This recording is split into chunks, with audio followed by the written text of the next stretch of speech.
നമസ്കാരം, JB ജംഗ്ഷനിലേക്ക് സ്വാഗതം. നമ്മുടെ സ്വന്തം മോഹൻലാലുമായിട്ടുള്ള സംഭാഷണം അങ്ങനെ എളുപ്പത്തിൽ അവസാനിപ്പിക്കാൻ കഴിയുമോ? ഒട്ടുമില്ല. എന്തെല്ലാം കാര്യങ്ങൾ ലാലുമായിട്ട് ചോദിച്ചറിയാനുണ്ട്. അദ്ദേഹത്തിൻ്റെ സ്വപ്ന പദ്ധതികൾ, എങ്ങനെയാണ് അദ്ദേഹം മലയാള സിനിമയെ ഇനിയും മാറ്റിമറിക്കാൻ പോകുന്നത്? കാത്തിരിക്കുക. മറ്റൊരു ചോദ്യം ഒരുപക്ഷെ ഇവിടെ പ്രസക്തമാണ്. ആ ചോദ്യത്തിലേക്ക് ഞാൻ പോവുകയാണ്. സ്വപ്നങ്ങളെക്കാൾ മനോഹരമാണ് ജീവിതമെന്ന് പ്രണയത്തിൽ മാത്യൂസ് പറയുന്നുണ്ട്. ചേട്ടന് സ്വപ്നങ്ങളെക്കാൾ മനോഹരമാണോ ജീവിതം? തീർച്ചയായിട്ടും. ഞാൻ നേരത്തെ പറഞ്ഞില്ല, you are the deciding factor of your life എന്ന് പറയുന്നവരാണ്.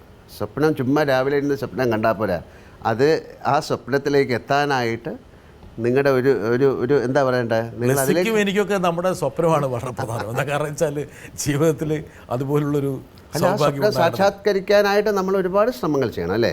ഞാൻ നേരത്തെ പറഞ്ഞ പോലെ ഒരു അലാദിൻ ആൻഡ് ജീനി എന്ന് പറയുന്നൊരു കാര്യം, നിങ്ങളുടെ സ്വപ്നം മാത്രം കണ്ടാൽ പോരാ, ആ സ്വപ്നത്തിലേക്ക് എത്തിപ്പെടാനായിട്ട് നിങ്ങൾക്കൊരു ഫയർ ഉണ്ടാകണം, ഒരു ഡ്രൈവ് ഉണ്ടാകണം അല്ലേ. അതിനെ സഹായിക്കാൻ ഒരുപാട് പേര് അറിഞ്ഞോ അറിയാതെ ഉണ്ടാകണം. അങ്ങനെയാണല്ലോ സ്വപ്നം. സ്വപ്നം ചിലപ്പോൾ ഫലിക്കുമല്ലോ എന്നാണ്. അങ്ങയുടെ സ്വപ്നം ഫലിക്കട്ടെ. Thank you. ഞാൻ അങ്ങനെ അധികം സ്വപ്നം കാണാറില്ല സത്യമായിട്ട്. അതിനുള്ളൊരു സമയമൊക്കെ കഴിഞ്ഞു അല്ലേ. ഇനി ഞാൻ എന്താണ് സ്വപ്നം കാണേണ്ടത്? അല്ലെങ്കിൽ ഞാൻ പണ്ടേ സ്വപ്നം കാണാതെ, ഞാൻ സാറിന് സ്വപ്നമേ കാണാത്ത സ്വപ്നത്തിന് പ്രായമുണ്ടോ? അല്ലല്ല, അതിൻ്റെ മാക്സിമം കഴിഞ്ഞു. എല്ലാ സ്വപ്നങ്ങളും കണ്ടു കഴിഞ്ഞു. ഒരു പക്ഷേ താങ്കളെ ഇനിയും വലിയൊരു സ്വപ്നങ്ങൾ കാത്തിരിപ്പുണ്ടാകാം. തീർച്ചയായും. അതല്ലെങ്കിൽ വേറെ ആൾക്കാർ ലാലിനെ കുറിച്ച് സ്വപ്നം കാണുന്നുണ്ടാകാം. ആയിക്കോട്ടെ. എന്നെക്കുറിച്ച് ഏറ്റവും കൂടുതൽ സ്വപ്നം കാണുന്ന ആളാണ് നെടുമുടി വേണു. മിക്ക ദിവസങ്ങളും എന്നെ കാണുകയല്ല. അത് ശരി. എല്ലാം നല്ല സ്വപ്നങ്ങളാണോ? ഇത്രയും പിന്നെ ഹ്യൂമറസ് ആയിട്ടുള്ള സ്വപ്നങ്ങൾ ഞാൻ കേട്ടിട്ടില്ല. വേണമെങ്കിൽ അതൊക്കെ വേണം ഒരു തിരക്കഥയായിട്ട് വേണം കൺവേർട്ട് ചെയ്യാം. അതേ പക്ഷേ എഴുതാം, പക്ഷെ പലരും വായിക്കില്ല. ലാലെ, പക്ഷേ ഇത് വളരെ, അതായത് നെടുമുടി വേണു ഒരുപാട് പേര് എന്നെ സ്വപ്നം കാണുന്ന ഒരുപാട് പേരുണ്ട്. ഞാൻ പക്ഷേ വളരെ അപൂർവമായിട്ട് സ്വപ്നം കാണുന്നവരായിരിക്കും. നമ്മൾ സ്വപ്നം കാണുന്നത് എങ്ങനെയാണ്? നമ്മൾ പകുതി ഒരു ഉറക്കത്തിൽ നിന്ന് ചെറുതായിട്ട് ഉണരുന്ന സമയത്താണ് ആ രജിസ്റ്റർ ചെയ്യുന്നതാണ് നമ്മൾ സ്വപ്നമായിട്ട് അറിയുന്നത്. ഈ പുലർക്കാലത്തൊക്കെ കാണുന്ന സ്വപ്നം ഫലിക്കുമെന്ന് പണ്ട് കാരണവന്മാർ പറയാറുണ്ട്. രാവിലെ ഇപ്പോൾ ആരാണ് സ്വപ്നം കാണുന്നത്? ലാലിൻ്റെ ആരാധകർക്ക് പ്രായഭേദമന്യേ ഇല്ല, സീനിയോറിറ്റി ഇല്ല, ജൂനിയറോ അങ്ങനെ ഒന്നുമില്ല. അത് തെളിയിക്കുന്ന ഒരാളാണ്. എൻ്റെ രംഗത്ത് എനിക്ക് ചെയ്യാൻ സാധിക്കാത്ത കാര്യങ്ങൾ വളരെ ലാഘവത്തോടുകൂടി വളരെ ഈസിയായിട്ട് ചെയ്യുന്ന ഒരു ആർട്ടിസ്റ്റ്. കുറച്ച് പ്രായം കൂടുതലാണെങ്കിലും ഇൻ എ വേ ഞാൻ ലാലിൻ്റെ ഒരു ആരാധകനാണ്.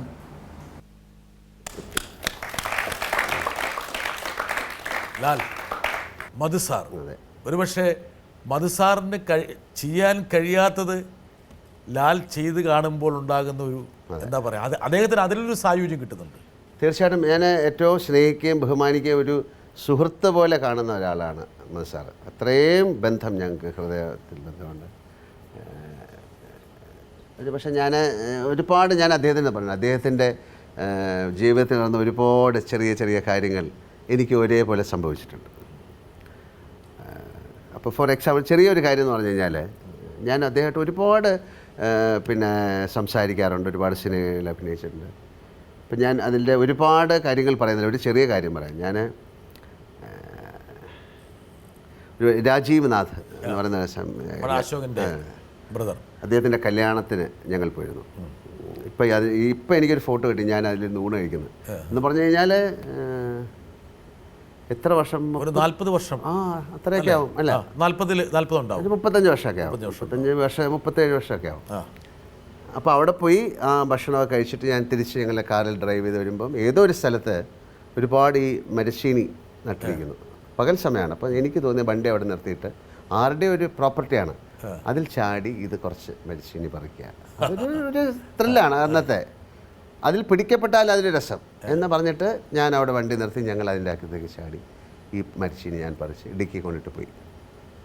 അപ്പോൾ ഇതെപ്പോഴോ ഞാനിങ്ങനെ സാറിൻ്റെ അടുത്ത് പറഞ്ഞു, സാറേ ലാലെ ഞാനും ഇത് ചെയ്തിട്ടുണ്ട്. എവിടുന്നോ വരുന്ന സമയത്ത് പകൽ എനിക്കിതുപോലെ ഇങ്ങനെ ഇത് പറിച്ച് ഡിക്കി കൊണ്ടിട്ട് വണ്ടി ഓടിച്ചു പോയി, നമ്മൾ വീട്ടിൽ കൊണ്ടുപോയി കഴിച്ചു. അപ്പം ഞാൻ പറയുന്ന ഒരു ചെറിയ കാര്യമാണ്, പക്ഷേ മധുസാറിൻ്റെ ജീവിതത്തിൽ ഒരുപാട് കാര്യങ്ങൾ ഞങ്ങൾ ഷെയർ ചെയ്തിട്ടുണ്ട്. അതുകൊണ്ട് അദ്ദേഹത്തിൻ്റെ നാടകങ്ങളെക്കുറിച്ച് എന്നോട് സംസാരിച്ചിട്ടുണ്ട്, അദ്ദേഹത്തിൻ്റെ ലിറ്ററേച്ചറിനെ കുറിച്ച് സംസാരിച്ചിട്ടുണ്ട്. പിന്നെ വളരെ പിന്നെ അറിയാൻ പാടുള്ളതും അറിയാൻ പാടില്ലാത്ത ഒരുപാട് കാര്യങ്ങൾ ഞങ്ങൾ ഷെയർ ചെയ്തിട്ടുണ്ട്. അപ്പം ഇതിൻ്റെ കാര്യം എന്ന് പറഞ്ഞാൽ ഞാൻ ആദ്യമേ പറഞ്ഞത്, ഈ ആദ്യം ഞാൻ വന്നപ്പോൾ മുതൽ ഇത്തരം ആളുകളുടെ സ്നേഹത്തിലൂടെയാണ് ഞാൻ വളർന്നത്. മധു സാറായാലും നസീർ സാറായാലും, പിന്നെ ഇപ്പോൾ ഒരുപക്ഷെ ഞാൻ SP പിള്ള സാറിൻ്റെ കൂടെ ഞാൻ അഭിനയിച്ചിട്ടുണ്ട്, കൊട്ടാരക്കര സാറിൻ്റെ കൂടെ ഞാൻ അഭിനയിച്ചിട്ടുണ്ട്. SP പിള്ള സാറിൻ്റെ കൂടെയൊക്കെ വളരെ അപൂർവമായിട്ട് ആൾക്കാർ അഭിനയിച്ചിട്ടുണ്ടാവുള്ളൂ. അടൂർ ഭാസി സാറിൻ്റെ കൂടെ ഒരുപാട് സിനിമകൾ അഭിനയിച്ചു. അവർക്കൊക്കെ സ്നേഹിക്കാൻ മാത്രമേ അറിയാവുള്ളൂ. ഡിക്കിയുടെ ഈ കാറിൻ്റെ ഡിക്കിയിൽ മരിച്ചീനി ഇട്ട കാര്യം പറഞ്ഞപ്പോൾ എൻ്റെ മനസ്സിലേക്ക് വന്നതെന്താ അറിയോ, പ്രിയൻ ചില സാധനങ്ങൾ ഡിക്കിയിലിട്ട് കൊണ്ടുപോയി. അതിലൊരു സാധനം ആരാന്നറിയോ, സാക്ഷാൽ മോഹൻലാൽ. അതെ അതെ. ഇങ്ങനെയുള്ള കുസൃതിത്തരങ്ങളും കുറുമ്പത്തരങ്ങളൊക്കെ വേറെ ആരെങ്കിലും ചെയ്തിട്ടുണ്ടോ? ഞാൻ അയാളുടെ കാറിൻ്റെ വളരെ ദൂരം ഡിക്കിയിലിരുന്ന് യാത്ര ചെയ്തിട്ടുണ്ട്. ഒരു പക്ഷേ ഉദയ സ്റ്റുഡിയോയിൽ നിന്ന് ഞങ്ങളിങ്ങനെ യാത്ര ചെയ്തപ്പോൾ എനിക്ക് തോന്നി, എല്ലാ ദിവസവും കാറിൻ്റെ അകത്തല്ലേ യാത്ര ചെയ്യുന്നത്, ഇന്നൊരു ദിവസം ഡിക്കിയിലിരുന്ന് യാത്ര ചെയ്യാമെന്ന് പറഞ്ഞിട്ട് ആ ഡിക്കി കയറി യാത്ര ചെയ്ത് വന്ന് ഒരു വളരെ ലേറ്റ് നൈറ്റായി, രാത്രി ഒരു 2 മണിയൊക്കെ ആവും. അത് കഴിഞ്ഞിട്ട് ഞങ്ങൾ ഹോട്ടലിൽ വന്നിറങ്ങിയിട്ട് ആ സെക്യൂരിറ്റി എടുത്ത് പറഞ്ഞു, ആ ഡിക്കിയിലൊരു സാധനം ഉണ്ടോന്നെടുത്ത്. അയാളത് തുറന്നു. അയാളത് ഒരു ഹാർട്ട് അറ്റാക്കിൽ മരിക്കാത്തത് ഞങ്ങളുടെ ഗുരുത്വം. ഭയങ്കരമായിട്ട് പേടിച്ചുല്ലേ അയാൾ തുറക്കുമ്പോൾ ഞാൻ ഈ കാര്യങ്ങളൊക്കെ എങ്ങനെ അറിയാം? ലാലിൻ്റെ വേറെ ഒരുപാട് കാര്യം എനിക്കറിയാം, പക്ഷെ അത് ഞാൻ ഇവിടെ പറയുന്നില്ല. പറയാവുന്ന കാര്യങ്ങളും പറയാൻ പാടില്ലാത്ത കാര്യങ്ങളും ഉണ്ട് അല്ലേ? അതെ, അതുകൊണ്ട് അത് ആ തിരിച്ചറിവിന് നന്ദി. ഇനി അഥവാ എന്തെങ്കിലും പറയണമെന്ന് ലാലിന് തോന്നുവാണെങ്കിൽ പറഞ്ഞോളൂ. ഇല്ല. ഇപ്പം പ്രേം നസീറിനെ കുറിച്ച് പറഞ്ഞപ്പോൾ വേറെ കാര്യം എനിക്ക് ഓർമ്മയുണ്ട്. ലാലിപ്പം ഭയങ്കര സമാധാനപ്രിയനും ശ്രീബുദ്ധൻ്റെ ഒരു രൂപത്തിലാണ്. വേറെ ഒന്നും കൊണ്ടല്ല, ലാലിനെ തന്നെ നവീകരിച്ചെത്തി. ഓരോ ആൾക്കാർ അങ്ങനെയാണ്, നമ്മൾ സ്വയം നവീകരിക്കും. പക്ഷേ ഇവിടെ കൂടിയിരിക്കുന്ന ആൾക്കാർ അല്ലെങ്കിൽ പ്രേക്ഷകർക്ക് ഒരു കാര്യം അറിയില്ല. ഈ ലാല് പ്രേം നസീറിനെ ആരോ കളിയാക്കിയപ്പോൾ ചാടിയെടുത്ത് അവൻ്റെ ചെകിട്ടത്തു നിന്ന് പൊട്ടിച്ച ആളാണ് ഈ ഇരിക്കുന്ന ആൾ. അതും ചെയ്തിട്ടുണ്ട്. പിന്നെ അടിച്ചിട്ടുണ്ടോ? അതൊക്കെ സംഭവിക്കും. അത് ഞാൻ പറയുന്നത്, അതൊക്കെ ഒരാളെ അടിക്കുക എന്ന് പറയുന്നത് നമുക്ക് വേറെ ഒരു മാർഗ്ഗവും ഇല്ലെങ്കിൽ ചെയ്യേണ്ടൊരു കാര്യമാണ് അല്ലേ? അന്ന് അത് അജാനുബാഹുവായിട്ടൊരാളെയാണ് ലാൽ അടിച്ചത്. അതിപ്പോഴും അങ്ങനെ അവസരം. അതിനുശേഷം മണിയമ്പിള്ളയൊക്കെ ഒളിച്ചു കടന്നു കുറേ കാലം. എന്തായാലും അത് പറഞ്ഞിട്ട് ഇപ്പോൾ അയാൾ എവിടെയോ ഉണ്ടാവും. അങ്ങനെയൊക്കെ അതൊരു ഞാനൊരു റിഫ്ലക്ഷൻ അല്ലേ, നമുക്ക് ഏറ്റവും ഇഷ്ടമുള്ള ഒരാളെ അല്ലേ. എപ്പോഴും ഷൂട്ടിംഗ് സമയമൊക്കെ അന്ന് അങ്ങനെ ആയിരുന്നു. ഇപ്പോഴത്തെ ഷൂട്ടിംഗ് പോലെ അല്ല അന്നൊക്കെ. ഭയങ്കര ആളും ബഹളവും ഒരുപാട്. അതെന്താ ലാലെ പെട്ടെന്ന് അങ്ങോട്ട് അടിക്കാൻ തോന്നിയത്? അതാ ഞാൻ പറഞ്ഞത്, വേറെ ഒരു നിവൃത്തി ഇല്ലാതാവുമ്പോൾ ചെയ്യുന്ന ഒരുപാട് സമയമായിട്ട്, അതായത് നിരന്തരം ഒരാളെ 2-3 മണിക്കൂർ ഒരാൾ ഇങ്ങനെ റിഡിക്യൂൾ ചെയ്തുകൊണ്ടിരിക്കുമ്പോൾ ഒരിക്കലും പിന്നെ അതിനൊരു ഒരു എല്ലാത്തിനും ഒരു പിനാക്കൽ, ഒരു സെനിത്തുണ്ടല്ലോ. അത് കഴിഞ്ഞാൽ പിന്നെ മുകളിലോട്ട് പോകാൻ പറ്റില്ല. ആ സമയത്ത് നമ്മൾ ചെയ്തു പോയിട്ടുണ്ട്. അത് ഇപ്പോഴായാലും ചിലപ്പോൾ ഒരു പക്ഷേ ചെയ്യും, ഇപ്പോഴും അടിക്കും. അല്ല, അങ്ങനെ അയാൾക്ക് അത്രയും ഭാഗ്യമുണ്ടെങ്കിൽ. എൻ്റെ കയ്യിൽ പക്ഷേ ഈ അടി കിട്ടിയ ആൾ ലാൽ എനിക്ക് ഉറപ്പായിട്ട് അറിയാം, അയാൾ ഇപ്പോഴും അടി വെച്ച് മാർക്കറ്റ് ചെയ്യുന്നുണ്ടാവും. അതൊന്നും അല്ല, അദ്ദേഹത്തിന് പോലും ഉറപ്പുണ്ടാവും. അതായത് ഇത് ലാൽ അടിച്ച കവളാണ് എന്ന് വേണം പറഞ്ഞിട്ടുണ്ടാവും. ഇല്ല, അങ്ങനെ അദ്ദേഹം എന്നെ ഓർക്കാതിരിക്കട്ടെ. വരട്ടെ. അടിച്ച ആളാണോ? അല്ല. പലപ്പോഴും എന്നെ അത്ഭുതപ്പെടുത്തിയിട്ടുള്ള ലാലേട്ടൻ്റെ ഒരു ക്വാളിറ്റിയെ പറ്റിയാണ് ഇപ്പോൾ ഞാൻ ചോദിക്കുന്നത്. പല സിറ്റുവേഷനിൽ ഇത്രയും സ്ട്രെസ്ഫുള്ളായിട്ടൊരു ജോലി ചെയ്ത് എല്ലാ രീതിയിലും ടെൻഷനൊക്കെ അനുഭവിക്കുന്ന സിറ്റുവേഷനിലും നമുക്ക് പലപ്പോഴും ദേഷ്യം വന്ന് അടി കൊടുക്കേണ്ട ഒരു സിറ്റുവേഷനിൽ പോലും ലാലേട്ടൻ അവരോടൊക്കെ വളരെ സംയമനം പാലിച്ച് വളരെ ക്ഷമയോടുകൂടി പെരുമാറുന്ന ഞാൻ കണ്ടിട്ടുണ്ട്. എങ്ങനെ ഇതിന് സാധിക്കുന്നു? സംയമനം പലപ്പോഴും പാലിച്ചിട്ടില്ല എന്ന് ഇപ്പോൾ ലാല് പറഞ്ഞില്ലേ? അല്ലല്ല, അത് ആ ചോദ്യത്തെ തന്നെ ഉണ്ട്. ഇത് എന്നെ സംബന്ധിച്ച കാര്യമാണ്. എന്നെ റെഡിക്യൂൾ ചെയ്യുകയാണെങ്കിൽ ഞാൻ മിണ്ടായിരിക്കും. ഓ, അങ്ങനെയാണ്. അങ്ങനെയല്ലേ? ഇപ്പം ഞാൻ എന്താണ് പറഞ്ഞത്, നസീർ സാറിനെ പോലെ ഒരാളെ ആ സമയത്ത് അങ്ങനെ പറയാൻ പാടില്ല. ഇപ്പോൾ എന്നെ ഒരാൾ നിരന്തരമായിട്ട് പറഞ്ഞു കഴിഞ്ഞാൽ നമുക്ക് ഇപ്പോൾ ഒരുപക്ഷെ നമ്മുടെ കൂടെയുള്ള ആൾക്കാർ അവരെ കൈകാര്യം ചെയ്യും. നമുക്കതിനുള്ളൊരു ചാൻസ് ഇപ്പോൾ കിട്ടാറില്ല. അന്ന് തീർച്ചയായിട്ടും അത് നമ്മളെ എത്രയോ നമ്മൾ സ്നേഹിക്കുകയും ബഹുമാനിക്കുകയും ചെയ്യുന്ന ഒരാളെ പറ്റി പറയാൻ പാടില്ലാത്തൊരു കാര്യം പറഞ്ഞപ്പോൾ ഒരുപാട് വർഷങ്ങൾ മുമ്പുള്ള കാര്യമല്ലേ. ഇപ്പോൾ ലിസിയൊക്കെ അതിന് ശേഷമാണ് എന്നെ കാണുകയൊക്കെ ചെയ്തത്. അപ്പം നമ്മൾ കുറച്ചുകൂടെ റിഫൈൻഡ് ആകുന്നു കാര്യങ്ങൾ, അങ്ങനെയൊക്കെയുള്ള ഒരുപാട് കാര്യങ്ങളുണ്ടാകാം. പിന്നെ സംയമനം പാലിക്കുക. ഞാൻ ഒരിക്കൽ കൂടെ പറഞ്ഞു, ഏറ്റവും മോശമായ കാര്യമാണ് ഒരാളെ ഉപദ്രവിക്കുക എന്നുള്ളത്. You have no right to hurt a person physically or mentally എന്നൊരു വാക്കുണ്ട് അല്ലേ. പക്ഷേ ഒരു നിവൃത്തിയില്ലെങ്കിൽ ചെയ്യാവുന്നൊരു കാര്യം ഒരു അടി കൊടുക്കുക. മനസ്സിനെ ബാധിക്കുന്ന ചില പ്രശ്നങ്ങൾ, പ്രതിസന്ധികൾ ഒരു പക്ഷേ ഒരാൾ വേണമെങ്കിൽ അത് സംബന്ധിച്ച് വേണമെങ്കിൽ അതിന് ചോദ്യം ചോദിക്കാൻ ആഗ്രഹിക്കുന്നുണ്ട്. നമസ്തേ ലാലേട്ട. ലോകമെമ്പാടുമുള്ള മലയാളികൾ നെഞ്ചിലേറ്റി താലോലിക്കുന്ന ഇല്ലെങ്കിൽ ആരാധിക്കുന്ന ഒരു നടന വിസ്മയമാണ് ലാലേട്ടൻ. ഇപ്പോൾ എനിക്ക് തന്നെ ഞാൻ മിക്ക സ്ഥലങ്ങളിലും ഏറ്റവും ഇഷ്ടപ്പെട്ട താരമാരാണെന്ന് ചോദിക്കുമ്പോഴും ഏറ്റവും കൂടുതൽ കൈയടിച്ച് പറയുന്നത് ലാലേട്ടനെയാണ്. അത് ആരാധകർ പ്രായഭേദമന്യാണ്. അതിൽ കൂടുതൽ എനിക്ക് തോന്നിയിട്ടുള്ളത് സ്ത്രീജനങ്ങളാണ്. ഒരുപാട് ചേട്ടൻ ആരാധനയോടുകൂടി നോക്കിക്കാണുന്ന ഒരുപാട് സ്ത്രീജനങ്ങളുണ്ട്. അപ്പോൾ ഇത്രയും ആരാധനയോടുകൂടി, ഇഷ്ടത്തോടുകൂടി, പ്രണയത്തോടുകൂടി അവർ ചേട്ടനെ ആരാധിക്കുമ്പോൾ ചേട്ടന് തോന്നുന്നത് എന്താണ്? എന്തുകൊണ്ടാണ് ചേട്ടനെ ഇത്രമാത്രം ആരാധിക്കുന്നതെന്ന് ചേട്ടൻ എപ്പോഴെങ്കിലും സ്വയം തോന്നിയിട്ടുണ്ടോ?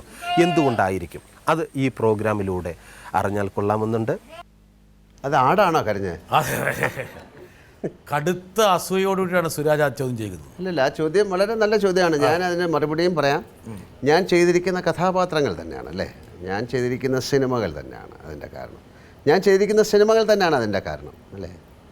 ഒരു പക്ഷേ ഏറ്റവും കൂടുതൽ അമ്മയെ സ്നേഹിക്കുന്ന ഒരു മകനായിട്ട്, അല്ലെങ്കിൽ സഹോദരിയെ സ്നേഹിക്കുന്ന സഹോദരനായിട്ട്, ഇപ്പോൾ ദൃശ്യം എന്നുള്ള സിനിമ തന്നെ അല്ലേ, ആ കുടുംബത്തിന് വേണ്ടിയിട്ട് ഞാൻ പറയുന്നത് ഇതെൻ്റെ വാക്കാണ് എന്നാണ്. നിങ്ങൾക്കൊന്നും സംഭവിക്കില്ല എന്ന് പറയുന്ന, അപ്പോൾ ഒരുപാട് ഒരു സഹോദരനെ, അല്ലെങ്കിൽ ഒരു കാമുകനെ, അല്ലെങ്കിൽ ഒരു ഭർത്താവിനെ, അല്ലെങ്കിൽ ഒരു ചേട്ടനെ ഒക്കെ ഒരുപാട് ആൾക്കാർക്ക് കാണാൻ സാധിക്കുന്നു എന്നുള്ളതായിരിക്കും. അതെൻ്റെ കഥാപാത്രങ്ങളിലൂടെ സംഭവിച്ചതാണ്. എന്തായാലും അങ്ങനെ ഒരു ചോദ്യം ചോദിച്ചതിന് നന്ദി പറയുന്നു. കൂടുതൽ ആൾക്കാർ ലാലേട്ടനെ സുരാജ് ലാലേട്ടനെ സ്നേഹിക്കുന്ന ആൾക്കാരുടെ പേരുകളൊന്നും പറയാൻ പോകുന്നില്ല. അത് പറഞ്ഞു കഴിഞ്ഞാൽ ഈ ഇൻ്റർവ്യൂ ഒരുപക്ഷെ പാതിരാത്രി കഴിഞ്ഞാൽ അവസാനിക്കും. അത്ര നീണ്ട നിരയാണ്. താങ്കളെ ആരാധിക്കുന്ന ഒരുപാട് സ്ത്രീകൾ എന്നോട് പറഞ്ഞു, എനിക്ക് ഈ പരിപാടിയിൽ വന്ന് ലാലേട്ടൻ എനിക്ക് പ്രണയമാണെന്ന് പറയണം, അതിൻ്റെ ഒരു അവസരം തരുമെന്ന് പറഞ്ഞു. ഞാൻ പറഞ്ഞു അങ്ങനെ ഒരു സാഹസത്തിന് ഞാൻ മുതിരുന്നില്ല. അതെന്താ? ഓ അത് ശരി, അവരെ കാണണമല്ലേ, വരട്ടെ. ഓ ഇത് നിങ്ങൾ ഇല്ല മാജിക് ആണല്ലേ, പ്രണയമല്ല. ബ്രിട്ടാസ് എൻ്റെ അടുത്ത് ചോദിച്ച ചോദ്യം തന്നെയാണ്. ബ്രിട്ടാസ് എൻ്റെ അടുത്ത് ചോദിച്ചു, നിങ്ങളും മോഹൻലാലും പ്രിയദർശനും ഒക്കെ കാണുമ്പോൾ, എസ്പെഷ്യലി മോഹൻലാൽ, കാരണം ഞാൻ ഒരുപാട് പാട്ട് ലാലിന് വേണ്ടി പാടിയിട്ടുണ്ട്, അപ്പോൾ നിങ്ങൾ തമ്മിലൊരു ഐക്യമുണ്ട്, അത് സത്യമാണ്. അപ്പോൾ നിങ്ങൾ തമ്മിൽ കാണുമ്പം എന്താണ് പറയുന്ന തമാശകൾ, അതിലൊരു തമാശ പറയാമോ എന്ന് ചോദിച്ചു. ഞാൻ പറഞ്ഞു പറയാം, പക്ഷേ ക്യാമറയുടെ മുമ്പിൽ പറയാൻ ഇത്തിരി ബുദ്ധിമുട്ടാണ് എന്ന് പറഞ്ഞു. അപ്പോൾ എനിക്കത് അത്ര തെളിച്ചെന്ന് പറയാൻ സാധിച്ചില്ല. ഒരു പക്ഷേ ഇപ്പോഴത്തെ ഒരു ന്യൂ ജനറേഷൻ പടത്തിൻ്റെ ഒരു ലൈനായിരിക്കുമോ എന്നും എനിക്കറിഞ്ഞൂടാ. അപ്പോൾ ഞാൻ ചോദിക്കുകയാണ്, നമ്മൾ തമ്മിൽ കാണുമ്പോൾ പറയുന്ന ഏറ്റവും വലിയ തമാശകൾ എന്തൊക്കെയാണ്? അതിൽ ഒരു തമാശ പാവ ബ്രിട്ടാസും എന്ന് പറഞ്ഞു കൊടുത്തേര്. ഒരു പടി വെച്ചു. ഇതിൻ്റെ ഏറ്റവും വലിയ ഒരു സീരിയസ് ആയിട്ടുള്ള ഒരു കാര്യം പറയുന്നത്, ഇപ്പോൾ ഞാനും ശ്രീകുട്ടനോ അല്ലെങ്കിൽ ഞാനും പ്രിയനുമായിട്ട് പറയുന്ന തമാശകൾ മറ്റൊരാൾക്ക് തമാശയായിട്ട് തോന്നണമെന്നില്ല. അപ്പോൾ ആ ചില തമാശകൾ പറഞ്ഞു കഴിഞ്ഞാൽ ശ്രീകുട്ടന് പിന്നെ എൻ്റെ അടുത്ത് ദേഷ്യം തോന്നും അല്ലേ. എങ്കിലും ശ്രീകുട്ടന് നമ്മൾ തമാശ എന്ന് പറയുന്നത് നേരത്തെ പ്ലാൻ ചെയ്ത് പറയുന്നതല്ലോ അല്ലേ. തമാശകൾ എന്ന് പറയുന്നത് ഉദ്ദേശിച്ചത് എന്താണെന്നുള്ള ലാലിന് മനസ്സിലായല്ലോ. ഇതെനിക്ക് മനസ്സിലായില്ല. അങ്ങനെ തമാശകൾ, ഒരു തമാശയ്ക്ക് വേണ്ടി നമ്മൾ തമാശ പറയില്ലല്ലോ. ഇപ്പോൾ എപ്പോഴും എന്തെങ്കിലും ഒരു തമാശ പറയാനായിട്ട് ഒരു സന്ദർഭം ഉണ്ടാക്കിയിട്ടായിരിക്കും ശ്രീകുട്ടൻ വരുന്നത്. അല്ല, അങ്ങനെ ഒരു പ്രത്യേക തമാശകളൊന്നുമില്ല. എപ്പോഴും നമ്മൾ എന്താ പറയേണ്ടത്, ഒരു ജോഷിൽ തന്നെയാണ് എൻ്റെ യാത്ര അല്ലേ. അപ്പോൾ ഒരാളെ കാണുമ്പോൾ ആദ്യം അയാൾക്ക് എന്തെങ്കിലും നിങ്ങൾക്ക് അസുഖമുണ്ടോ, അല്ലെങ്കിൽ എന്താണ് നിങ്ങളുടെ കുടുംബം, അങ്ങനെ അല്ലെങ്കിലൊന്നും അല്ല, നമ്മൾ വേറൊരു തരത്തിലായിരിക്കും അവരോട് ഒരു തമാശയായിട്ട് നമ്മൾ പറയുന്നത്. അതെന്താണ് എന്നുള്ളൊരു പ്രത്യേക ഒരു തമാശ ഇന്ന ദിവസം ഇത്രാം തീയതി ഇന്ന സമയത്ത് പറഞ്ഞതല്ലോ, നമ്മൾ കാണുമ്പോൾ നമുക്ക് എന്ത് തോന്നുന്നു എന്നുള്ളതാണ് തമാശ. MG പറഞ്ഞു വച്ചത് അവസാനിപ്പിക്കാൻ വേണ്ടി വേറൊരു വിദ്വാൻ അവിടെ കാത്തിരിക്കുകയാണ്. വരട്ടെ. ഈ പ്രണയരംഗങ്ങൾ ആ കാലഘട്ടത്തിലെ എല്ലാ നടിമാരും, ഒരുമാതിരിപ്പെട്ട എല്ലാ നടിമാരും ലാലിൻ്റെ കൂടെ അഭിനയിച്ച എല്ലാവരും പറഞ്ഞിട്ടുണ്ട് വളരെ കംഫർട്ടബിളാണ്. നമ്മളെക്കൊണ്ട് പോലും നമ്മൾ പരിസരം മറന്ന് അഭിനയിപ്പിക്കാനുള്ള ഒരു വലിയ ഒരു പിന്നെ പ്രചോദനം ലാൽ നൽകാറുണ്ട് എന്ന്. അങ്ങനെയാണെങ്കിൽ ഇങ്ങനെയുള്ള പ്രണയരംഗങ്ങൾ അഭിനയിക്കുമ്പോൾ ലാൽ മോഹൻലാൽ എന്നുപരി ഒരു കഥാപാത്രമായി മാറി ആ പ്രണയത്തിൽ ആ കാമുകനായി മാറുമോ? അങ്ങനെ മാറുകയാണെങ്കിൽ എപ്പോഴാണ് തിരിച്ച് വീണ്ടും മോഹൻലാൽ ആകുന്നത്? അതോ ആകത്തില്ലേ?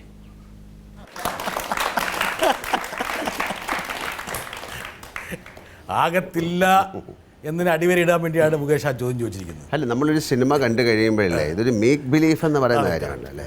ഇപ്പോൾ ദൃശ്യം എന്നുള്ള സിനിമ കണ്ടിട്ട് പറയണോ മോഹൻലാലും മീനയും ആ ഫാമിലിയും ഭയങ്കര രസമായിരുന്നു അല്ലേ, നമ്മളെപ്പോഴും ഒരു കംഫർട്ടബിൾ സോണിൽ അവരെ വന്നാലേ നമുക്കും സൗകര്യമായിട്ട് അഭിനയിക്കാൻ പറ്റും. ഇതൊരു മേക്ക് ബിലീഫാണല്ലോ. ഒരു പാട്ട് പാടുന്ന സമയത്ത് ഞാൻ നിന്നെ പ്രേമിക്കുന്നു മാൻകിടാവേ എന്ന് പാടണമെങ്കിൽ അവരൊരു മാൻകിടാവ് പോലെ ആയി മാറുകയും അതിൽ റെസിപ്രിക്കേറ്റ് ചെയ്യുകയും ചെയ്യണം അല്ലേ, തിരിച്ചും റെസ്പോണ്ട് ചെയ്യണം. അപ്പോൾ ഞാൻ നേരത്തെ പറഞ്ഞ പോലെ ആ സമയത്ത് അവരെ ഏറ്റവും കംഫർട്ടബിൾ ആക്കാനായിട്ട് ഞാൻ ശ്രമിക്കാറുണ്ട്. കാര്യം ഞാൻ കുറച്ചുകൂടെ കൂടുതൽ കംഫർട്ടബിൾ ആകും അല്ലേ. ഞാൻ പ്രത്യേകിച്ച് പ്രണയരംഗങ്ങൾ ആദ്യം വരുന്ന ദിവസത്തെ ഒരു പരിചയമില്ലാത്ത 2 പേരാണ് ഞാൻ നിന്നെ പ്രേമിക്കുന്നു എന്നൊക്കെ പറയുന്ന സമയത്ത് എന്തായാലും 2 സ്പീഷ്യസാണ് അല്ലേ. ഞാൻ പറയുന്നത് അക്സെപ്റ്റ് ചെയ്യണമെങ്കിൽ കുറച്ചെങ്കിലും ഇതിനൊരു സത്യസന്ധതയോ അല്ലെ എന്തെങ്കിലും തിരിച്ച് തോന്നിയാലേ പറയാനും പറ്റുള്ളൂ. അതുകൊണ്ട് നമ്മൾ ചില തമാശകളോ കാര്യങ്ങളോ ഒക്കെ പറഞ്ഞ് ഏറ്റവും കംഫർട്ടബിൾ ആക്കാൻ ശ്രമിക്കുന്നത് നമ്മളും കംഫർട്ടബിൾ ആകാൻ വേണ്ടിയിട്ടാണ്. പിന്നെ മുകേഷ് പറഞ്ഞതിന് ചോദ്യത്തിൻ്റെ മറുപടി എന്ന് പറയുന്നത് കട്ട് എന്ന് പറയുമ്പോഴത്തേക്ക് അത് പോകുന്നു. കട്ടെന്ന് പറയുമ്പോൾ ചിലപ്പോൾ എങ്ങനെ അത് പോകുന്നു, പക്ഷെ അവർക്കായിരിക്കും, എനിക്കത് ആ സിനിമ കഴിയുന്നിടം വരെ ഉണ്ടാവും. ഓ അത് ശരി, സിനിമ കഴിഞ്ഞും കട്ടാക്കുന്നില്ലെന്നാണല്ലോ ഇപ്പം. നല്ല കാര്യം, അവനെ അങ്ങനെ ചിന്തിക്കുന്നെങ്കിൽ അവൻ ഒരു മഹാനായ മനുഷ്യനാണ്. പിന്നെ ഒരു കാര്യം ചോദിച്ചേ, അങ്ങനെയുള്ള പ്രണയം എന്തിനാണ് നിങ്ങൾ നഷ്ടപ്പെടുത്തുന്നത്? അതങ്ങനെ തന്നെ ഇരുന്നോട്ടെ. ഇപ്പോൾ you have no right to എന്താ പറയേണ്ടത്, എൻ്റെ പ്രണയം നിഷേധിക്കാൻ നിങ്ങൾക്കൊരു അവകാശമില്ലെന്നാണ്. നിങ്ങൾക്ക് പ്രണയിക്കാതിരിക്കാം, എനിക്ക് പ്രണയിക്കുന്നതുകൊണ്ട് എന്താ കുഴപ്പം? ലാല് 1000 10,000 പ്രണയമായിട്ട് മുമ്പോട്ട് പോട്ടെ. ഞങ്ങൾ അതെല്ലാം വേണ്ടേ, ഞങ്ങൾ അതിലൊന്നും ഒരു തരത്തിലും ഒരു ലോഭം അല്ല. അപ്പം അയാൾ എന്തിനാണ് ഇത് കട്ടാക്കാൻ പറയണേ? അതങ്ങനെ മുമ്പോട്ട് പൊക്കോട്ടെ. അയാൾ പറയണ വെച്ചാൽ കട്ടാക്കുവോ എന്നാ ചോദിച്ചത്. ഇല്ല, കട്ടാക്കില്ല മുകേഷ്. പ്രണയം എന്ന് പറയുന്നത് ഏറ്റവും മനോഹരമായ ഒരു ഫീലിംഗ് ആണ് അല്ലേ. എല്ലാ ജീവജാലങ്ങൾക്കും ഓപ്പോസിറ്റ് ഒരു ജെൻഡറിനോട് തോന്നുകയും സ്വന്തമായിട്ടും അല്ല എല്ലാത്തിനോടും തോന്നുന്നൊരു കാര്യമാണ്. അതൊരു ലൗകിക പ്രണയം എന്നൊക്കെ പറയുന്ന പോലെയാണ്. അത് അതിൽ തന്നെ കടന്നോട്ടെ, നമ്മൾ അതിൽ നിന്ന് എന്തിനാണ്. ഞാൻ എൻ്റെ കാരണം അറിയാം, ഞാൻ എപ്പോഴും ലാലിൻ്റെ എല്ലാ അഭിമുഖങ്ങളും നോക്കിയിട്ടുണ്ട്. ഒരു ഹോംവർക്കിൻ്റെ ഭാഗമായിട്ട് എല്ലാ അഭിമുഖങ്ങളിലും ആൾക്കാർ നിർബന്ധമായും ചോദിക്കുന്ന ഒരു ചോദ്യമുണ്ട്, ലാലിൻ്റെ പ്രണയങ്ങൾ. ലാല് വാച്ച് നോക്കി തുടങ്ങി. Watch നോക്കാനുള്ളതല്ലേ? I'd like to know, what is it that keeps you going? ഇത്ര വർഷമായിട്ട് what keeps you consistently being in love with cinema? അത് മാത്രമല്ല, നിങ്ങൾക്ക് വേണ്ടി മാത്രമല്ല, how do you have so much patience? ചുറ്റുള്ള എല്ലാ ആൾക്കാർക്കും ഇത്ര പ്രണയവും ഇത്ര സ്നേഹവും ഇത്ര ടൈമും അറ്റൻഷൻ തരാനുള്ള ഒരു എനർജിയും, what is the driving force behind it? അല്ല, ഇതിൽ ഇപ്പോൾ ഇതിന് ഒരു മറുപടി ഒരുപാട് പേർക്ക് ഒരു നല്ല മറുപടിയായിട്ട് തോന്നുമെന്ന് ഞാൻ വിശ്വസിക്കുന്നു. അതായത് ഇപ്പോൾ മഞ്ഞിൽ വിരിഞ്ഞ പൂക്കളിൽ ആദ്യത്തെ ഷോട്ട് അഭിനയിക്കുമ്പോൾ അതേ ഒരു ഫയറിൽ തന്നെയാണ് ഞാനിപ്പോഴും എൻ്റെ ഒരു സിനിമ അഭിനയിക്കുന്നത് അല്ലേ. ആദ്യ ദിവസം പോകുമ്പോൾ അതേ ഒരു പേടിയിലും ആ ഒരു സുഖത്തിലും ഒക്കെ തന്നെയാണ്. അത് നിങ്ങളുടെ ചെയ്യുന്നൊരു ജോലിയോടുള്ള സ്നേഹമാണ്.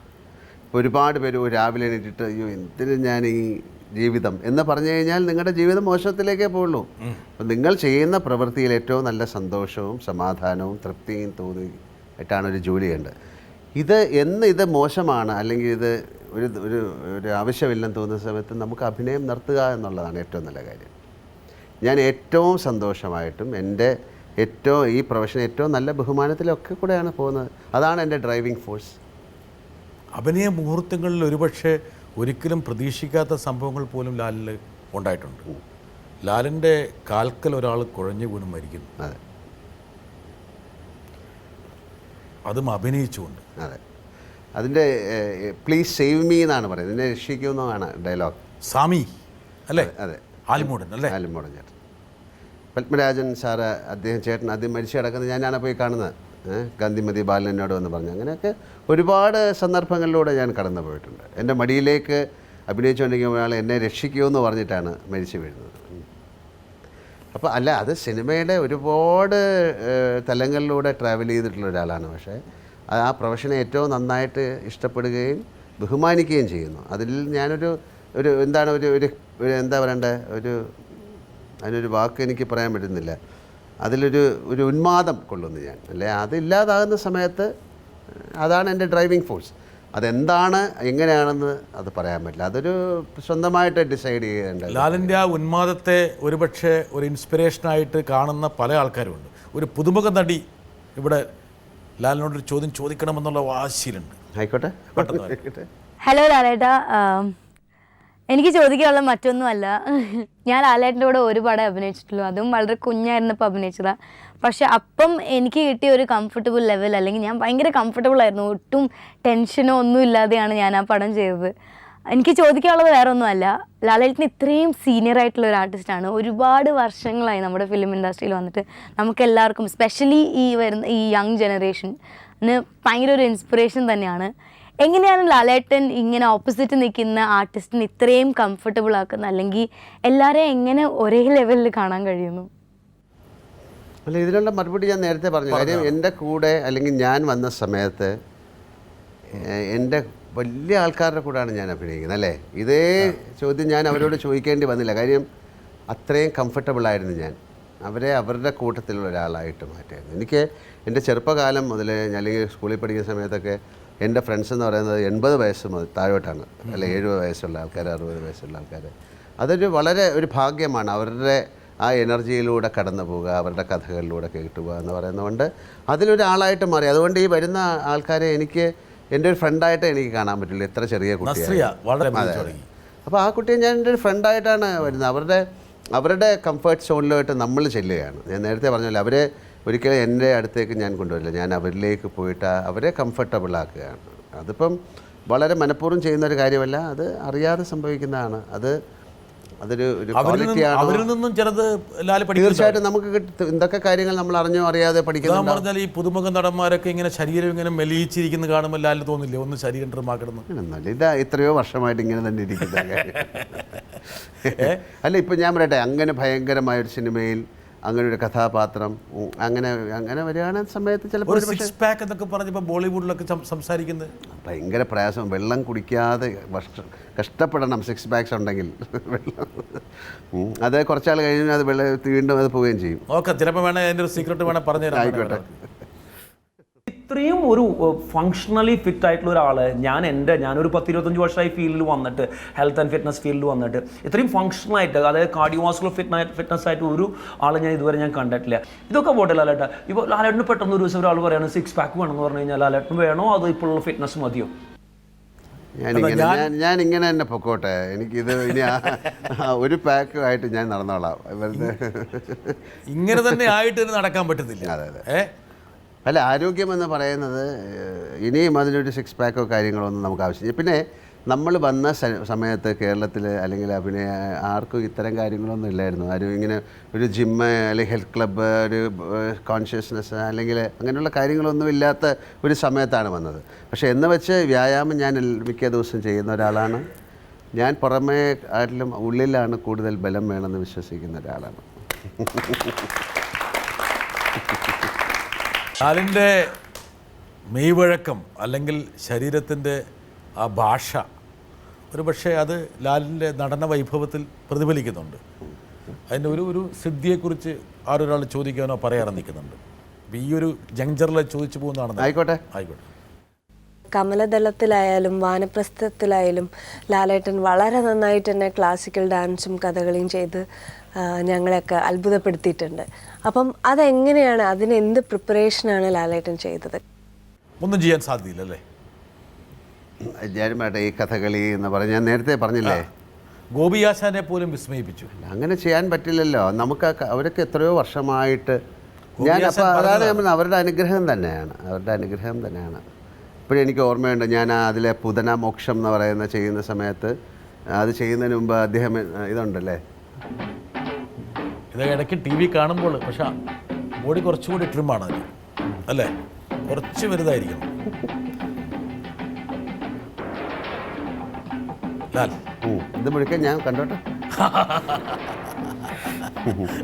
അല്ല, അതപ്പോൾ അങ്ങനെ ഇപ്പോൾ ഇത് ഈ സമയത്ത് ചെയ്യുമ്പോൾ ഇത് നട്ടുവം പരമശിവൻ മാഷ അദ്ദേഹമാണ് ചെയ്തത്. പക്ഷെ അതിന് വേണ്ടിയിട്ട് ഒരു 10 ദിവസത്തെ റിഹേഴ്സൽ ഒന്നും ചെയ്തിട്ട് ഞങ്ങൾ ചെയ്യുന്നില്ല. ഒന്നത് അതിനുള്ള സമയമില്ല സിനിമയിൽ. അപ്പം ഇപ്പോൾ ഈ കമലദളം എന്നുള്ള സിനിമയിലെ നൃത്തമായാലും ഒക്കെ അപ്പം തന്നെ ചെയ്യുന്നതാണ് അത്. പിന്നെ ഇതൊരു ഞാൻ പറയുന്ന സിനിമയ്ക്ക് ഒരുപാട് ഒരു പ്രാവശ്യം തെറ്റിയാൽ രണ്ടാമത് എടുക്കാം അല്ലേ, അതിലേറ്റവും നല്ല പോർഷൻസ് യൂസ് ചെയ്യാം, അങ്ങനെ ഒരുപാട് കാര്യങ്ങളുണ്ട്. പക്ഷേ കഥകളിയിലൊക്കെ ഒരു വലിയ ഷോട്ടുകളാണ്. അപ്പം പൂതനാമോക്ഷം ചെയ്തുകൊണ്ടിരിക്കുമ്പോൾ കീഴ്പ്പണം കുമാരൻ നായർ, അദ്ദേഹം ഇപ്പോൾ ഇല്ല, എൻ്റെ ഗുരുവായിട്ടായിരുന്നു, അദ്ദേഹം എന്നെ വിളിച്ചിട്ട് പറഞ്ഞു, ആ മദ്ദളം നിൻ്റെ മുഖത്ത് കണ്ണിൽ വരട്ടെ എന്ന് പറയുന്ന ഒരു ചെറിയ ചെറിയ കാര്യങ്ങളാണ്. അപ്പം അത്തരം ആൾക്കാരുടെ ഒരുപാട് അനുഗ്രഹങ്ങളാണ് നമ്മളെ കൊണ്ട് അത് ചെയ്യിക്കാൻ സാധിക്കുന്നത്. ശരീരം വണ്ണിച്ച് പോകുമെന്ന് വിചാരിച്ചിട്ട് ഭക്ഷണത്തിൽ നിന്നും കോംപ്രമൈസ് ചെയ്യാറില്ലല്ലോ. ഞാൻ ഏറ്റവും നന്നായിട്ട് ആസ്വദിച്ച് ഭക്ഷണം കഴിക്കുന്ന ഒരാളാണ്, റെസ്പെക്ട് ചെയ്യുന്ന ആളാണ്. അത് ലാലിന് മാത്രമല്ല, ഇത് ലാലിൻ്റെ ഈ രഹസ്യം അറിയാവുന്ന ഒരുപാട് ആൾക്കാരുണ്ട്. ഇതാ ഒരാൾ വന്നിരിക്കുന്നു, വരട്ടെ. എല്ലാവരും ലാലേട്ടൻ്റെ ഗുഡ് പോയിൻറ്റ്സേ പറയുള്ളൂ. എനിക്കൊരു ബാഡ് പോയിന്റ് പറയാനുണ്ട്. ലാലേട്ടൻ്റെ കൂടെ ഞാൻ പരദേശി ഷൂട്ടിംഗ് ചെയ്യുന്ന സമയത്ത് ഞാനൊരു ഡയറ്റിലുണ്ടായിരുന്നു എന്ന് എനിക്ക് വിചാരമുണ്ടായിരുന്നു. പക്ഷെ ലാലേട്ടൻ്റെ കൂടെ ഡയറ്റ് ചെയ്യുന്ന സമയത്ത് ആക്ട് ചെയ്താൽ ഡബിൾ ആക്കിയിട്ട് ലാലേട്ട് മാറ്റി, because he's such A good foodie. ഞാൻ ഭക്ഷണം ആസ്വദിച്ച് കഴിക്കുന്ന ഒരാളാണ്. ഭക്ഷണം നന്നായിട്ടുണ്ട്, പാചകം ചെയ്യുന്നില്ലേ? ഞാൻ കുക്ക് ചെയ്യാറുണ്ട്. എന്ന് പറഞ്ഞാൽ ആൾക്കാർക്ക് അത് എനിക്കറിയില്ല ഞാൻ എന്താണ് ചെയ്യുന്നത്, നന്നായിട്ട് വരും. നമസ്കാരം, ഞാനും ഉണ്ട്. ഞാൻ പല കാര്യങ്ങൾ ആലോചിച്ച കൂട്ടത്തിൽ ഞാൻ ആലോചിച്ചത് നമ്മുടെ കുക്കിംഗ് കാര്യങ്ങളൊക്കെ ഓർക്കുന്നില്ലേ, പല പ്രാവശ്യം നമ്മൾ വളരെയധികം കുക്കിംഗ് റിസർച്ച് ചെയ്ത് ആഹാരങ്ങളുണ്ടാക്കി യാത്ര ചെയ്ത സമയത്തൊക്കെ. അപ്പോൾ ഞാൻ ആലോചിച്ചത് ഈ ലാലിങ്ങനെ പല സമയത്തും കുക്ക് ചെയ്തു പല പല ഭക്ഷണങ്ങളും, ചൈനീസ്, കോണ്ടിനെൻ്റൽ, വെസ്റ്റേൺ, ജാപ്പനീസ് വരെ കുക്ക് ചെയ്തു. പക്ഷേ എനിക്ക് ചോദിക്കാനുള്ളത്, ലാലിത് എങ്ങനെ പഠിച്ച ലാൽ? ഞാൻ പല പ്രാവശ്യം ആലോചിച്ചിട്ടുണ്ട്, പക്ഷെ ചോദിച്ചിട്ടില്ല. പക്ഷെ ഒന്ന് പറയാമോ ഇതെങ്ങനെയാണ് ഇതെല്ലാം പഠിച്ചതെന്നൊക്കെ? ഞാൻ പഠിച്ചിട്ടില്ല. നമുക്ക് ഞാൻ അറിയാവുന്ന ഒരു കാര്യവും ഞാൻ ജീവിതത്തിൽ ചെയ്തിട്ടില്ല അല്ലേ, അങ്ങനെയല്ലേ? അറിയാത്ത കാര്യങ്ങളാണ് ചെയ്യുന്നത്. ഇപ്പോൾ ജോസ് തോമസ് നമ്മുടെ ചോയ്സ് സ്കൂളിൻ്റെ ജെ ടി ഞാൻ US പോകുമ്പോൾ JTയുടെ വീട്ടിൽ താമസിക്കാറുണ്ട്. അപ്പോൾ JTയുടെ കുട്ടികളുടെ ഒരു നിർബന്ധം പറഞ്ഞാൽ ഞാൻ കുക്ക് ചെയ്ത് കൊടുക്കണമെന്നാണ്. ഞാൻ ഒരുപാട് ഡിഷ് കുക്ക് ചെയ്ത് അവർ ഫ്രിഡ്ജിൽ വെച്ച് 1 ആഴ്ച 2 ആഴ്ചയൊക്കെ കഴിക്കാറുണ്ട്. ഞാൻ JTയായിട്ട് ഒരുപാട് കുക്ക് ചെയ്യാറുണ്ട്. അദ്ദേഹം നന്നായിട്ട് കുക്ക് ചെയ്യുന്ന ഒരാളാണ്. അപ്പം ഞാൻ അതിനുള്ള മറുപടി എന്ന് പറഞ്ഞാൽ അവരോട് പറയും, ഞാൻ റെസിപ്പീസ് വെച്ചല്ല, ഇൻഗ്രീഡിയൻസ് വെച്ചല്ല കുക്ക് ചെയ്യുന്നത്, I am cooking with love. അതാണ്. അപ്പം ഞാനിടുന്നതൊക്കെ നന്നായി വരും, അതിനൊരു പ്രത്യേക ടേസ്റ്റ് ഉണ്ടാവും. രണ്ടാമത് ഉണ്ടാക്കാൻ പറഞ്ഞാൽ പറ്റില്ല. രണ്ടാമത് ഉണ്ടാക്കുന്നത് ഇതിനേക്കാളും വേറൊരു തരത്തിലായിരിക്കും വരുന്നത്. ഞാനിപ്പോൾ ഈ കഴിഞ്ഞ ദിവസവും മദ്രാസിൽ വെച്ച് ഞാനൊരു ചിക്കൻ കറി ഉണ്ടാക്കി, അത് ഭയങ്കര ഹിറ്റായി. എന്ന് പറഞ്ഞാൽ ഏറ്റവും നല്ല ഡിഷായിട്ടത് മാറി. എനിക്കൊരു സംശയം, അവസാനം ലാലി അഭിനയം നിർത്തി ഒരു പാചകക്കാരനായി മാറുമല്ലോ. ഞാൻ 2 വർഷം ഒരു മാഗസീനിൽ റെസിപ്പീസ് എഴുതിയിട്ടുണ്ടായിരുന്നു. എന്ന് പറഞ്ഞാൽ ഞാനിപ്പോൾ ഒരു സ്ഥലത്ത് പോയിട്ട് ഒരു ഭക്ഷണം കഴിച്ചു കഴിഞ്ഞാൽ എനിക്കിഷ്ടമായാൽ ഞാനത് ആ വീട്ടിലെ ആൾക്കാരോട് ചോദിക്കുന്നത് എങ്ങനെയാണ് ഉണ്ടാക്കുന്നത്, അതിൻ്റെ റെസിപ്പി എഴുതി വാങ്ങിക്കും. കാര്യം ഇത് ഞാൻ ഇഷ്ടപ്പെടുന്ന ഒരു കാര്യം ബാക്കിയുള്ള ഒരാൾക്കോട് ഇഷ്ടപ്പെട്ടാൽ എന്താ കുഴപ്പം? വളരെ രസകരമായ ഒരുപാട് വിഭവങ്ങൾ അങ്ങനെ ആ മാഗസീനിൽ ഞാൻ എഴുതിയിരുന്നു. ഗൃഹലക്ഷ്മിയിലാണ് ഞാൻ എഴുതിയിരുന്നത്. അപ്പം അതിപ്പം ആ ടേസ്റ്റ് എന്ന് പറയുന്നത് അങ്ങനെയാണല്ലോ, അത് ഒരുപാട് പേര് ഷെയർ ചെയ്യേണ്ട ഒരു കാര്യമാണെന്ന് ഞാൻ വിശ്വസിക്കുന്നു. ലാലിൻ്റെ ആ ഒരു സ്നേഹം എനിക്ക് തോന്നുന്നു ലാലിൻ്റെ പാട്ടിലൊക്കെ ഉണ്ട്. ലാൽ എല്ലായിടത്തും സ്നേഹം ചാലിച്ച് ചേർത്തുകൊണ്ടിരിക്കുകയാണ് ഇല്ലേ? വരട്ടെ. ഹായ് ലാൽ സാർ, നമസ്കാരം. ഞാൻ എൻ്റെ ലൈഫിൽ ആദ്യമായി ലാൽ സാറിനെ കാണുന്നത് റൺ ബേബി റണ്ണിലെ ആറ്റുമണൽ പായൽ എന്ന പാട്ട് റെക്കോർഡ് ചെയ്യാൻ സമയത്താണ്. സാറിനടുത്ത് കാണുന്നതും സാറിനോട് അടുത്ത് ഇടപഴകുന്നതെല്ലാം.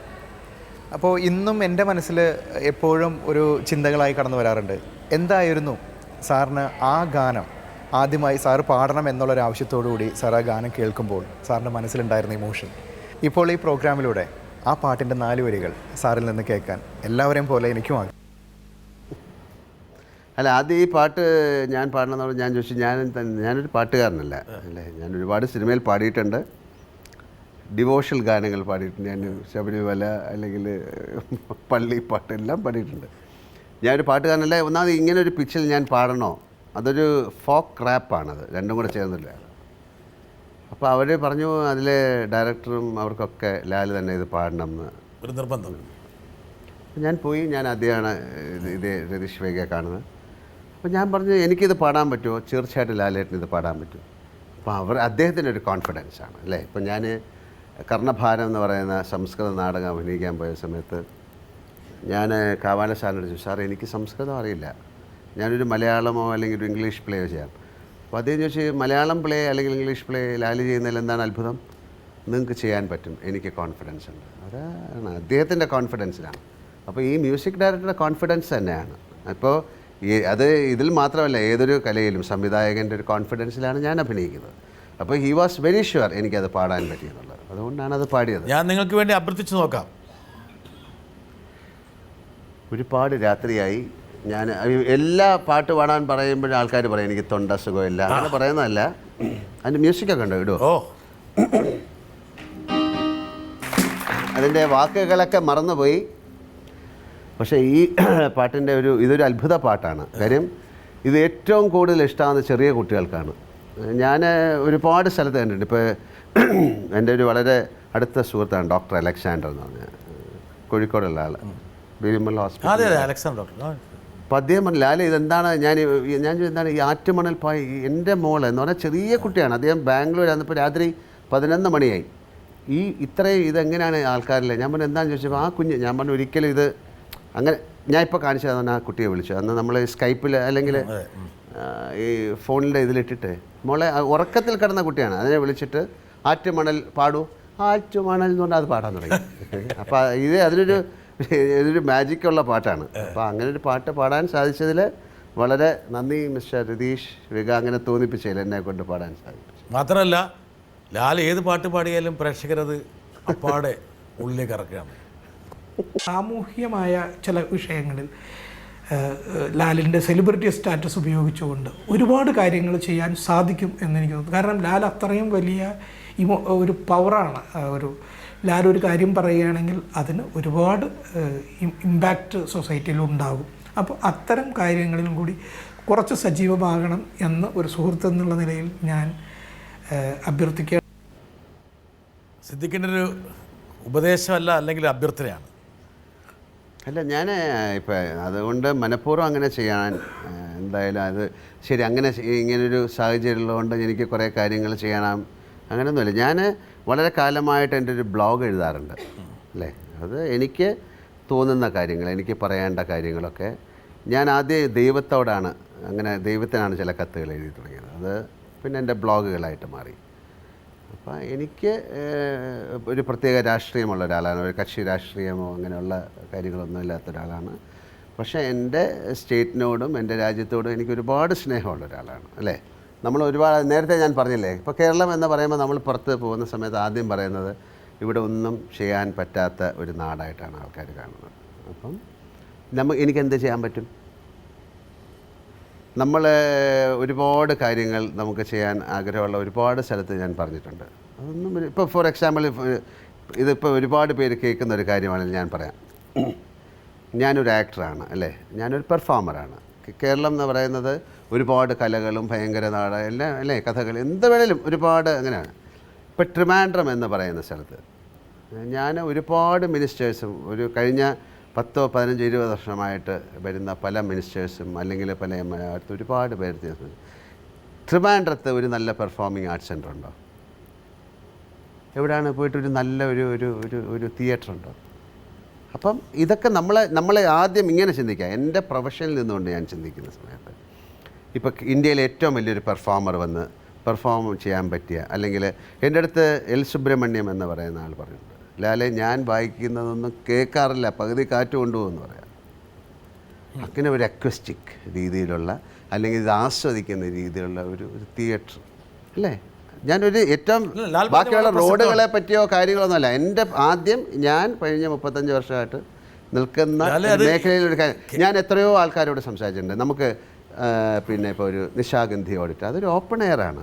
അല്ലെങ്കിൽ ടാഗോർ, അവിടെ ഇരുന്ന് എന്ത് കാണാനാണ്, എന്ത് കേൾക്കാനാണ്, എത്രയോ വർഷം മുമ്പ് ഉണ്ടാക്കിയത്. പറഞ്ഞ കാര്യങ്ങൾ ഒരുപക്ഷെ ഒരു നിശബ്ദ ഭൂരിപക്ഷത്തിൻ്റെ മനസ്സിലുള്ളതാണ്. പലപ്പോഴും ഒരു ചെറിയ ന്യൂനപക്ഷമാണ് ഇവിടെ അജണ്ട സെറ്റ് ചെയ്യുന്നത്. ഞാൻ ലാലിനോട് വീണ്ടും ഉറപ്പിക്കുകയാണ്, ചെറിയൊരു ന്യൂനപക്ഷമാണ് ഇവിടെ അജണ്ട സെറ്റ് ചെയ്യുന്നത്.